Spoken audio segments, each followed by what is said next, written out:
पिछले साल भी ऐसे हुआ है कि लोगों का बहुत ज़्यादा फ़ायदा उठाया गया है और उनसे बहुत ज़्यादा पैसे लिए गए हैं। चीज़ों से प्लीज़ मत डरें। एयरपोर्ट पे क्या हो रहा है, एयरपोर्ट का तो जब आप आने से पहले देखते हैं ना, काफ़ी लोग नेगेटिव चीज़ें। ये जो 3 महीने हैं ना, इन 3 महीनों में यानी कि जून, जुलाई और अगस्त में पूरी दुनिया से टूरिस्ट आते हैं कनाडा में घूमने के लिए। आज की इस वीडियो में मैं आपसे शेयर करने वाली हूँ कि कनाडा आने का जो बेस्ट मंथ है वो कौन सा है, या फिर कनाडा आने का जो बेहतरीन मंथ है वो कौन सा है, या कौन से वक्त आपको कनाडा आना चाहिए, और ऐसे कौन से मंथ्स हैं जिनमें अगर आप कनाडा आने की प्लानिंग करोगे तो आपके लिए बेस्ट रहेगा।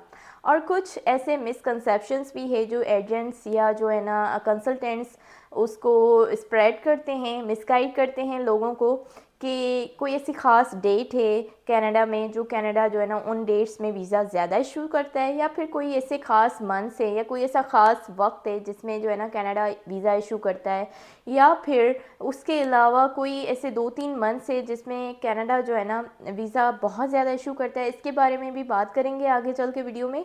लेकिन उससे पहले अगर आप इसे कोई भी नया मेरे चैनल पे तो please subscribe my channel and hit the bell icon for more videos and more updates. और अगर आपको ये वीडियो अच्छी लगी तो please like the video and share it.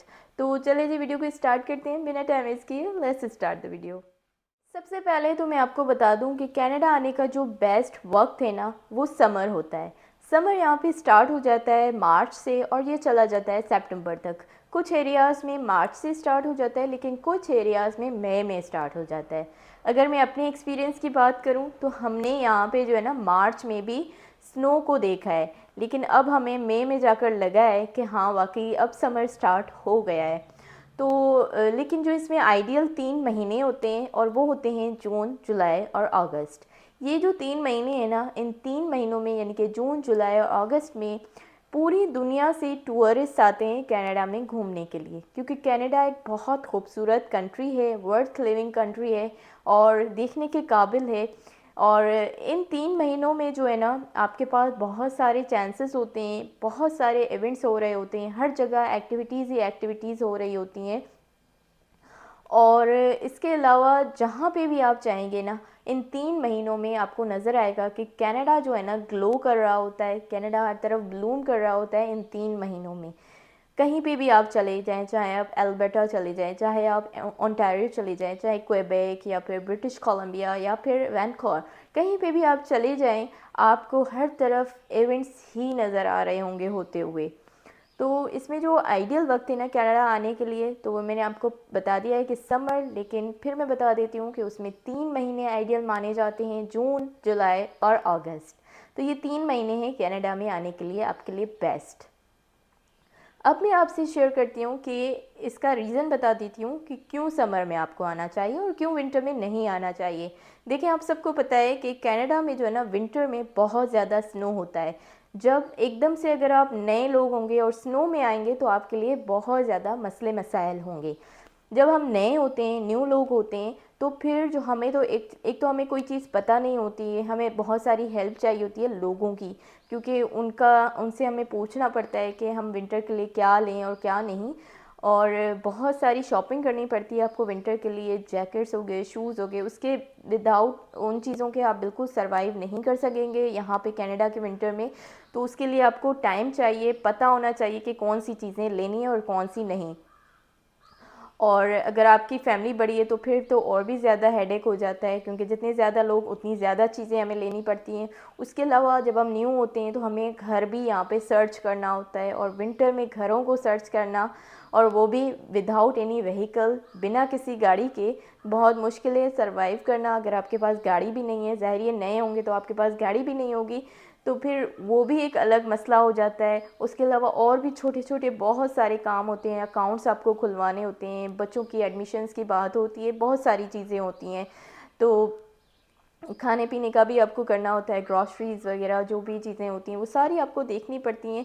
और एक चीज़ और कि यहाँ पे जो नॉर्मल लोग ही होते हैं ना, कैनेडियंस जो होते हैं, वो ही विंटर में डिप्रेस हो जाते हैं, क्योंकि विंटर में हम कहीं आना जाना हो ही नहीं सकता, इतनी ज़्यादा स्नो होती है कि लोग ऐसे जा ही नहीं सकते, बिना किसी काम के हम बाहर निकल नहीं सकते। तो इसके लिए बेस्ट टाइम जो है ना आपके लिए समर ही है। आप समर में आएंगे तो आपके लिए बहुत ज़्यादा आसानियाँ होंगी, बहुत सारी ऐसी चीज़ें जो आपको समझ आ जाएंगी विंटर स्टार्ट होने से पहले ही। तो उसकी जो तैयारी होती है ना उसका आपको समझ आ जाएगा तब तक। और स्पेशली उन लोगों को मैं ज़रूर कहूँगी कि आपको इन हाउस समर में ही आना चाहिए जिनके बच्चे हैं, क्योंकि हम बड़े जो है ना फिर भी सरवाइव कर लेते हैं, लेकिन बच्चों के लिए सरवाइव करना बहुत ज़्यादा मुश्किल होता है और बच्चे बीमार भी बहुत जल्दी हो जाते हैं। और अगर मैं अपना एक्सपीरियंस आपको बताऊं कि हमारा जो केस अप्रूव हुआ था ना तब विंटर था, हमें इनविटेशन मिल गया था विंटर में ही, तो हम जा सकते थे, लेकिन हमने डिसाइड किया कि हम विंटर में नहीं जाएंगे। हमारे पास टाइम था तो हमने डिसाइड किया कि हम जो है ना समर में जाएंगे, क्योंकि हमें पता था कि यहाँ पे स्नो होता है और हमें ये भी पता था कि हम स्नो में जाते ही सर्वाइव नहीं कर पाएंगे, बहुत ज़्यादा मसला हो जाएगा हमारे लिए। और इसीलिए हमने डिसाइड किया था कि हम समर में जाएंगे, और लास्ट ईयर इसी वजह से हम जून में ही आए थे कनाडा। स्नो में बहुत सारे मसले मसाइल होते हैं, तो उस वजह से आप डिप्रेस भी हो सकते हैं। यहाँ पे आते ही अगर डिप्रेशन हो जाए या आप डीमोटिवेट हो जाएं इन छोटे छोटे मसलों की वजह से, तो बहुत ज़्यादा आप जो है ना नेगेटिव भी हो जाएंगे और आपको यही होगा कि आप यहाँ पे क्यों आए हैं या आपको वापस चला जाना चाहिए। तो इसीलिए बेस्ट और आइडियल जो टाइम है ना वो समर होता है। आपको समर में आना चाहिए, स्पेशली जिनके बच्चे हैं उनको तो समर में ही आना चाहिए, क्योंकि बच्चों का हेल्थ का बड़ा इशू होता है। मेडिकल का भी आपको पता है कि यहाँ पे इतना कोई ख़ास मेडिकल है नहीं, तो इसीलिए आपको चाहिए कि आप समर में आएँ, और अगर आप तब भी जो है ना बच्चों की मेडिसिन्स वगैरह अपने साथ ले आएँ।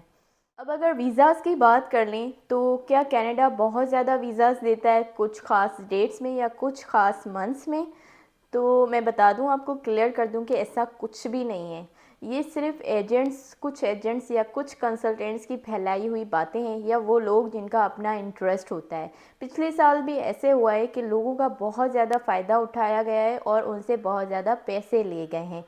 लोग उन पे ट्रस्ट करते हैं और वो जो है ना लोगों को मिसगाइड कर देते हैं। इसीलिए मैं हमेशा अपनी वीडियोस में ये चीज़ मेंशन ज़रूर करती हूँ कि प्लीज़ पहले खुद ट्राई करें। किसी भी प्रोसीजर के लिए अगर आप अप्लाई कर रहे हैं तो उसके लिए पहले आप खुद सर्च करें। आपके पास नॉलेज होनी चाहिए, इन्फॉर्मेशन होनी चाहिए। जिस भी प्रोसीजर के थ्रू आप आना चाहते हैं उसकी नॉलेज आपके पास होनी चाहिए। तो जिस भी प्रोसीजर के लिए अप्लाई कर रहे हैं उस पर सारी सर्च कर लें, ताकि आपके पास इन्फॉर्मेशन हो, नॉलेज हो। वरना ऐसे क्या होगा कि आपको कुछ पता नहीं होगा और इस तरह से लोग आपका फ़ायदा भी उठाते हैं। काफ़ी ऐसे कंसल्टेंट्स हैं जो ट्रस्टवर्दी नहीं हैं, मैं सारों की बात नहीं कह रही, लेकिन काफ़ी ऐसे हैं जो लोगों से बहुत ज़्यादा पैसे लेते हैं और उनका नुकसान कर देते हैं, और बाद में आपको इस चीज़ का पता भी चलता है। तो इस चीज़ के लिए अवेयर रहें, आपको ख़्याल रखें, अपने पैसे इस तरह से बर्बाद मत करें, और सबसे पहले आप खुद पे ट्रस्ट करें, खुद इन चीज़ों में इन्वॉल्व हों और फिर आगे जाएं। अगर आपके पास कोई वीज़ा है, फॉर एग्ज़ाम्पल अगर आपके पास अभी कोई विज़िट वीज़ा है, तो आप फ़ौरन कनाडा आ जाएं। समर में आना चाहिए, आपको आकर देखना चाहिए, क्योंकि समर स्टार्ट हो गया है और कनाडा ओपन हो चुका है। हर तरह की एक्टिविटीज़ हो रही हैं कनाडा में। और अगर आप किसी से पूछेंगे ना यहाँ पर कि अब समर स्टार्ट हो गया है तो क्या आप अब कनाडा से बाहर कहीं घूमने जाओगे, तो लोगों का जो जवाब होता है ना वो ये होता है कि समर में कनाडा से बाहर कौन जाता है, समर में तो कनाडा में लोग घूमने आते हैं, तो आपके लिए भी बेस्ट टाइम है और आइडियल टाइम है। और अगर आपको ये टेंशन है कि यहाँ पे बहुत ज़्यादा क्राउड हो गया है या बहुत ज़्यादा मसले मसाइल हैं, तो इन चीज़ों से प्लीज़ मत डरें। एयरपोर्ट पे क्या हो रहा है, एयरपोर्ट का तो जब आप आने से पहले देखते हैं ना, काफ़ी लोग नेगेटिव चीज़ें बता देते हैं, उस वजह से आपको बहुत ज़्यादा टेंशन होता है।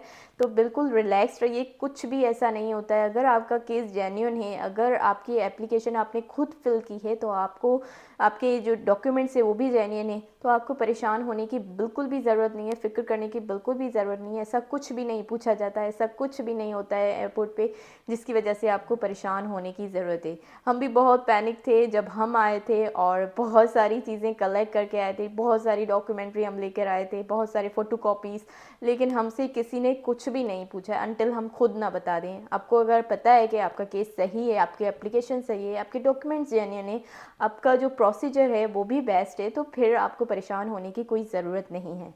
तो कनाडा आपको हर तरह से वेलकम करेगा। अगर आपकी कोई क्वेश्चनिंग भी होती है ना एयरपोर्ट पे, आपसे कोई क्वेश्चंस होते हैं या क्या, तो अगर आपने अपनी एप्लीकेशन खुद फिल की हुई है या अपने डॉक्यूमेंट्स खुद तैयार किए हुए हैं, आपको पता है कि आपके डॉक्यूमेंट्स जेन्युइन हैं, तो आपको बिल्कुल बेपरवाह होकर आना चाहिए, क्योंकि कोई भी फिर मसला नहीं होगा। हाँ, अगर आपको कुछ पता ही नहीं होगा और सडनली आपसे क्वेश्चन किया जाए, अगर आपको पता ना हो, तो फिर आपके लिए हो सकता है कि थोड़े आप डाउट में चले जाएं। लेकिन अगर आप खुद करेंगे तो आपको, अगर ना भी करें तो एटलीस्ट सर्च तो कर लें ताकि आपको पता हो। तो मई में भी आपके साथ कोई मसला नहीं होगा, ना जून में, ना जुलाई में और ना ही अगस्त में। तो समर आपके लिए बेस्ट रहेगा। समर में आपको आना चाहिए, आकर देखना चाहिए, कनाडा को एक्सप्लोर करना चाहिए, कनाडा की ब्यूटी को एक्सप्लोर करना चाहिए। कनाडा एक बहुत खूबसूरत मुल्क है, worth living and worth seeing country है। तो इसमें आप खुद आएँ और आकर कनाडा की ब्यूटी को एक्सप्लोर करें। ईस्ट को देखें या फिर वेस्ट को देखें, और कनाडा हर तरह से जो है ना खूबसूरत मुल्क है। और अगर आपके पास अपॉर्चुनिटी है कनाडा आने के लिए, तो विज़िट करने के लिए, तो फिर आप कनाडा ज़रूर विज़िट करें बिना किसी डर के। और अगर आपकी एप्लीकेशन किसी और ने भी फ़िल की है ना, तो भी एक बार अपनी एप्लीकेशन को गो थ्रू करें और अपने प्लान पे स्टिक रहें। क्योंकि किसी की भी बातों में आपको नहीं आना है, किसी पे भी यकीन नहीं करना है। अपने पैसे लेकर आएँ और अपने काम खुद करें, और ताकि आपको पता होना चाहिए कि आपके जो है ना प्रोसीजर कैसे होता है और क्या क्या चीज़ें इन्वॉल्व हैं। तो ये सारी चीज़ें आपको खुद करनी चाहिए। ऐसा कुछ भी नहीं है कि वीज़ा किसी ख़ास महीनों में अप्रूव होता है या किसी ख़ास वक्त में अप्रूव होता है, ऐसा कुछ भी नहीं है। तो ये सारे जो है ना मिसकंसेप्शंस हैं, इस पे यकीन मत कीजिएगा। अपना केस देखें, अपनी एप्लीकेशन फिल करें और ट्राई ज़रूर करें। वीज़ा पहले भी लगते थे, लोगों को मिल रहे थे, अब भी मिल रहे हैं और फ्यूचर में भी मिलते रहेंगे। तो अगर आपको ये वीडियो अच्छी लगे तो प्लीज़ वीडियो को लाइक एंड शेयर कर दीजिएगा। अगर आप इससे कोई भी नया है मेरे चैनल पे, तो please subscribe my channel and hit the bell icon for more videos and more updates. इसके अलावा मुझे दीजिएगा इजाज़त। अपना बहुत ख्याल रखिएगा। अल्लाह हाफिज़।